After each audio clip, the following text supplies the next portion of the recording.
السلام علیکم ورحمۃ اللہ وبرکاتہ۔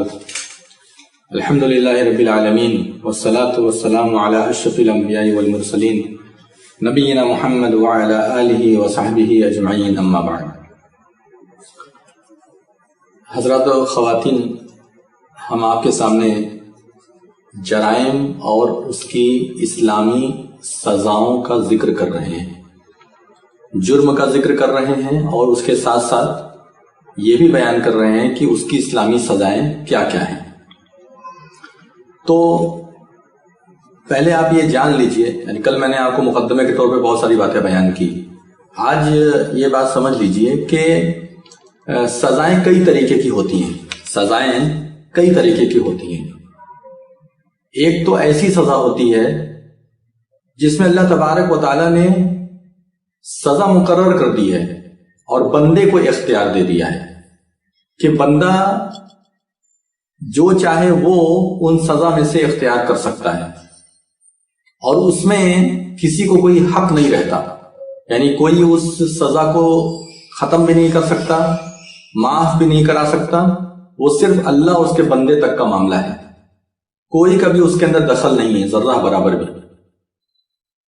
حاکم وقت بھی اس کو ختم نہیں کر سکتا، حکومت بھی اسے ختم نہیں کر سکتی۔ ہم اسے کہیں گے کفارہ۔ بہت سارا گناہ آدمی کرتا ہے، اس گناہ کا کفارہ قرآن کے اندر موجود ہے کہ آپ سے اگر کوئی گناہ سرزد ہو جائے اور اس چیز کا کفارہ قرآن کے اندر یا احادیث کے اندر ذکر ہے تو اس کے مطابق آپ عمل کر لیجئے، اللہ تبارک و تعالیٰ انشاءاللہ آپ کو معاف کر دے گا۔ اب جیسا میں آپ کو ایک مثال دیتا ہوں کہ انسان قسم کھاتا ہے، تو جب قسم کھاتا ہے تو قسم کھانے کی وجہ سے اب اس کے اوپر یہ لازم ہو جاتا ہے کہ وہ ہر حال میں قسم کو پورا کرے۔ اگر وہ قسم کو پورا کرتا ہے تو ایسی صورت میں یہ سمجھ لیجئے کہ وہ اللہ تبارک و تعالیٰ کے حکم کے مطابق چل رہا ہے، اور اگر کسی وجہ سے قسم توڑ دیتا ہے تو قسم توڑنے کے وجہ سے اس کو کفارہ ادا کرنا پڑے گا۔ یہاں پر جو لائٹ چلی گئی ہے، یہ کرنٹ، ہاں ٹھیک ہے، لائیو چل رہا ہے نا، اگر کچھ لائیو دیکھ رہے ہیں تو ایک کمنٹ ڈال دیں کہ آواز جاری ہے یا نہیں۔ بہرحال تو کہنے کا مطلب یہ ہے، میں آپ سے یہ بیان کر رہا ہوں کہ کچھ ایسے گناہ ہوتے ہیں جن کو اللہ تبارک و تعالیٰ کفارے کے ذریعے سے معاف کر دیتا ہے، جیسے میں آپ کو قسم کے بارے میں بتا رہا تھا۔ تو قسم ایک ایسی چیز ہے جس کو آپ کو پورا کرنا پڑے گا، اگر آپ پورا کر رہے ہیں تو الحمدللہ، نہیں پورا کر رہے ہیں، توڑ دے رہے ہیں قسم، تو ایسی صورت میں اس کا کفارہ دینا پڑے گا۔ اللہ تبارک و تعالیٰ قرآن کے اندر ارشاد فرماتا ہے لا یؤاخذکم اللہ فی اللغو فی ایمانکم، کہ ان قسموں پر اللہ تبارک و تعالیٰ تمہارا کوئی مواخذہ نہیں کرے گا جو تم لغو قسم کھاتے ہو، لغو قسم جو کھاتے ہو اس پر اللہ تعالیٰ تمہاری کوئی مواخذہ نہیں کرے گا، ولکن یؤاخذکم بما عقدتم الایمان، لیکن اللہ تبارک و تعالیٰ تمہارے ان قسموں کا مواخذہ کرے گا جس پر تم بالکل جمے ہوئے رہتے ہو اور بہت ہی دل کی گہرائی سے اس قسم کو کھاتے ہو۔ تو فَكَفَّارَتُهُ إِطْعَامُ 10 مساکین، اگر تم قسم کو توڑ دے رہے ہو تو ایسی صورت میں 10 مسکینوں کو تمہیں کھانا کھلانا پڑے گا۔ مِنْ أَوْسَطِ مَا تُطْعِمُونَ أَهْلِيكُمْ، ایسا کھانا کھلانا پڑے گا جیسا کھانا تم اپنے گھر والوں کو کھلاتے ہو۔ او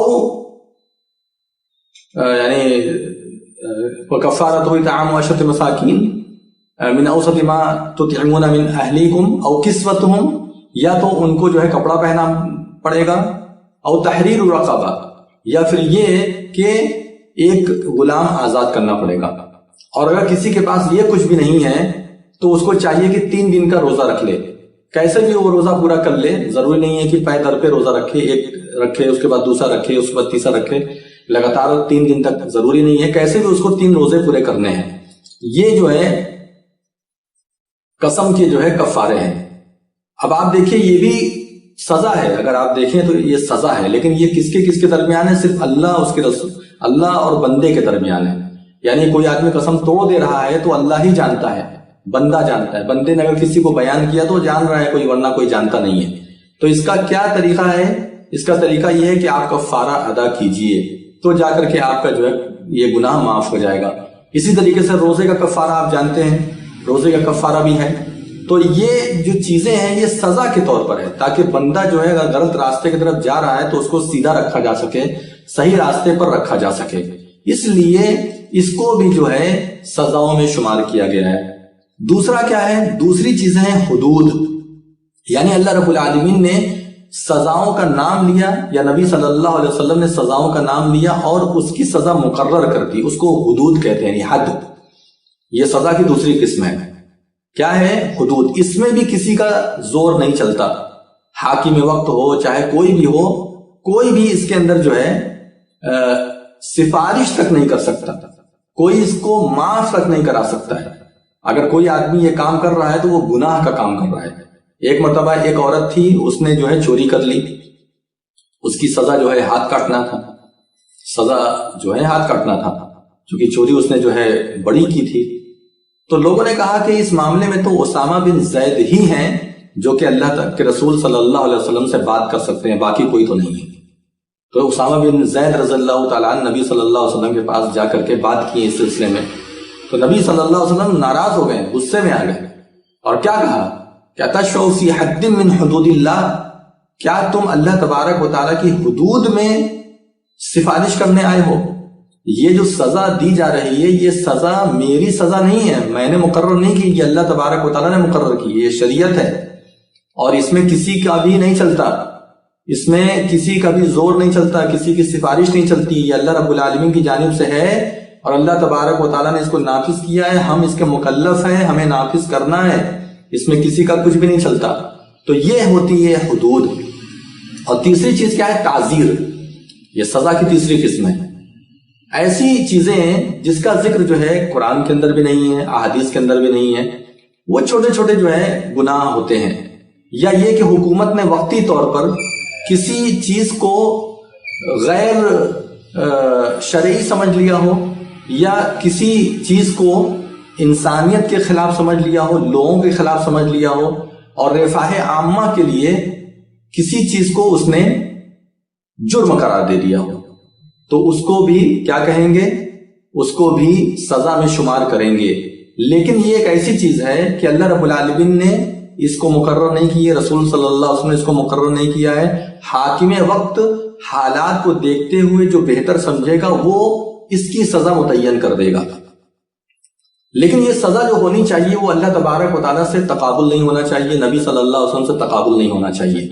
یعنی اتنی بڑھا کر کے یہ سزا نہیں دے سکتا، جیسی سزا اللہ تبارک و تعالیٰ نے رکھی ہے یا نبی صلی اللہ علیہ وسلم نے رکھی ہے ویسی سزا نہیں کر سکتا. جیسے مثال کے طور پر آپ جانتے ہیں سعودی عرب کے اندر آپ یہ سب چیزیں جانتے ہوں گے کہ اب جیسے ابھی دیکھ لیے کورونا وائرس ہے. اب کورونا وائرس میں جتنے وقت تک کرفیو لگا ہوا ہے، اگر کوئی بھی آدمی باہر نظر آئے گا پکڑا گیا، اس کے اوپر 10,000 ریال کا جرمانہ ہے. فی الحال یہ کیا ہے؟ یہ تعزیر ہے، یہ حد نہیں ہے سزا، لیکن یہ تعزیر ہے. اللہ نے مقرر نہیں کی ہے، نبی صلی اللہ علیہ وسلم نے مقرر نہیں کی ہے. اس کو حاکم وقت نے یا حکومت نے رفاہ عام کے لیے اس کو مقرر کر دیا ہے کہ اگر یہ سزا رکھی جائے گی تو ہی لوگ کنٹرول میں رہیں گے اور لوگ جرم کرنے سے باز رہیں گے، ورنہ لوگ جرم کریں گے اور اس کو ہلکا سمجھیں. جیسے ہمارے ملک کے اندر دیکھ لیجئے سب کام آسان ہے، سب کام ہلکا ہے. بڑے سے بڑا کام کر لیجئے، یہاں پر بڑے سے بڑا جرم کر لیجئے، 10 لوگ آپ کے وکیل بن کر کے آ جائیں گے، اچھے لوگ آپ کے وکیل بن کر کے سامنے آ جائیں گے.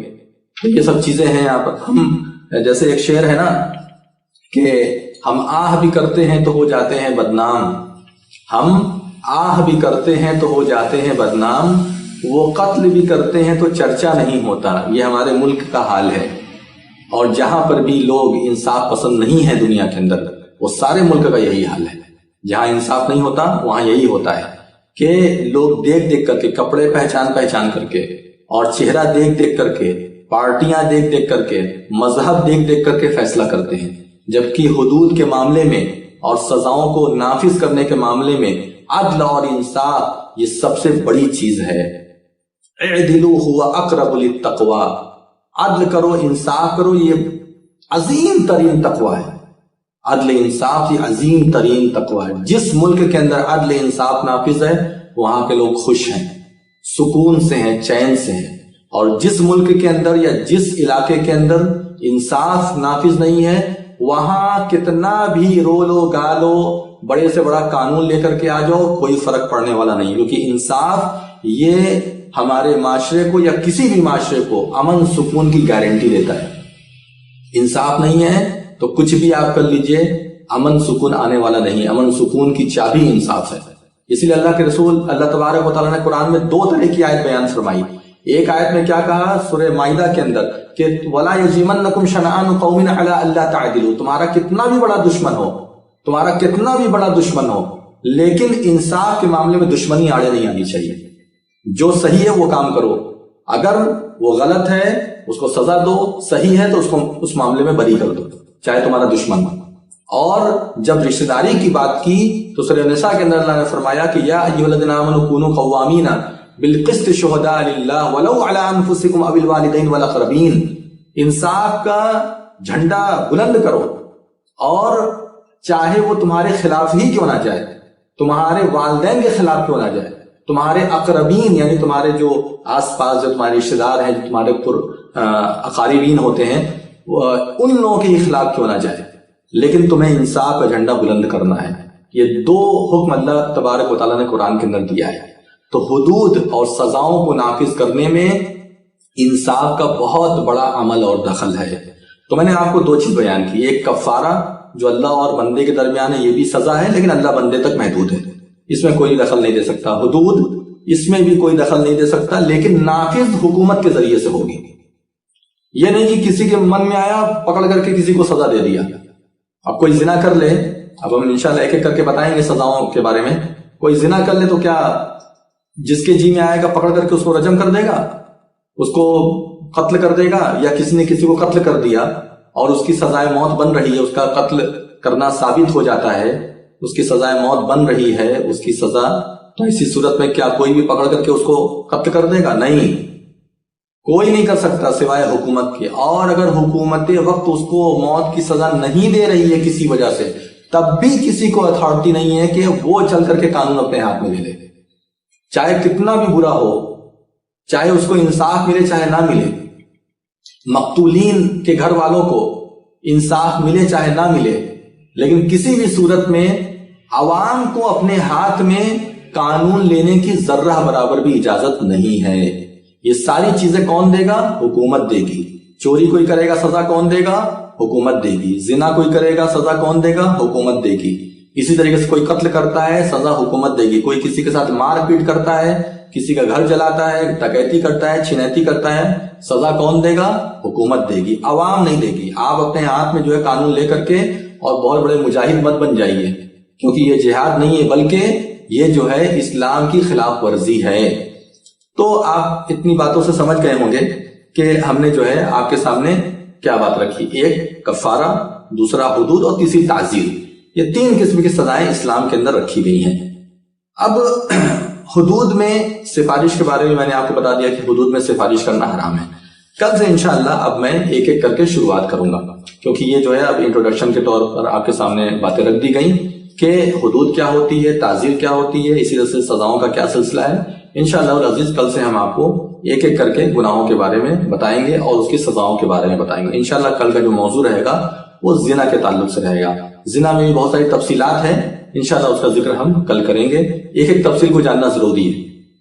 بہت سارے لوگ جو ہے ایک جز کو پکڑ کر کے فیصلہ کر دیتے ہیں، یہ سب بہت بڑا مسئلہ ہے اور بہت خطرناک ہے یہ سب چیزیں۔ ایک ایک جز کو پکڑ کر کے کوئی فیصلہ نہیں کیا جاتا ہے، پوری چیزوں کو سامنے رکھنے کے بعد فیصلہ کیا جاتا ہے، ایک ایک اس کے ما لہو ما علیہ کو جاننے سمجھنے کے بعد فیصلہ کیا جاتا ہے۔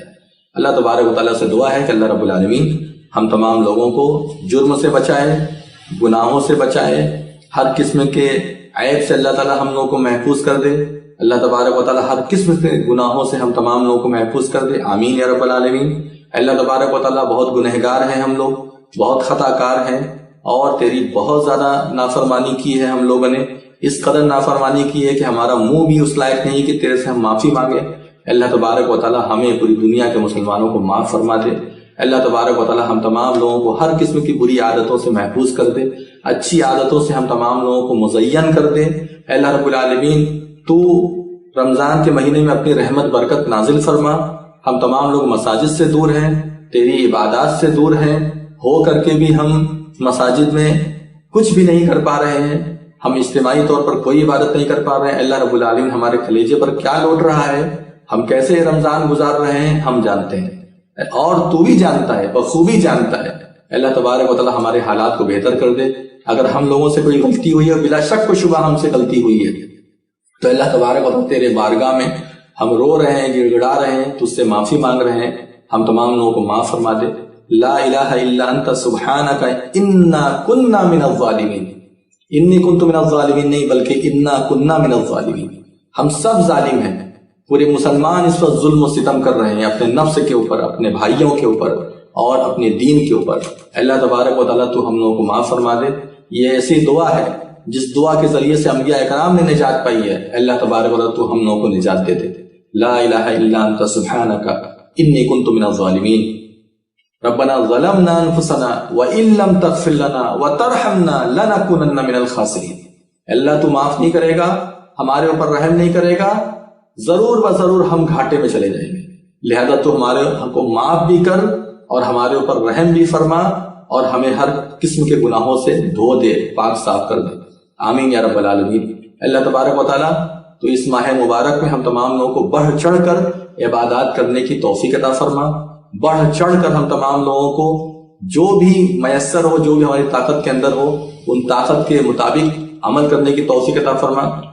اللہ رب العالمین جب تک ہم لوگ کو اس دنیا میں زندہ رکھے اسلام اور ایمان پر، اور جب ہماری وفات کا وقت آئے تو ہمارا خاتمہ بالخیر فرما. آمین یا رب العالمین. والسلام علیکم ورحمۃ اللہ وبرکاتہ. وآخر دعوانا ان الحمد للہ رب العالمین.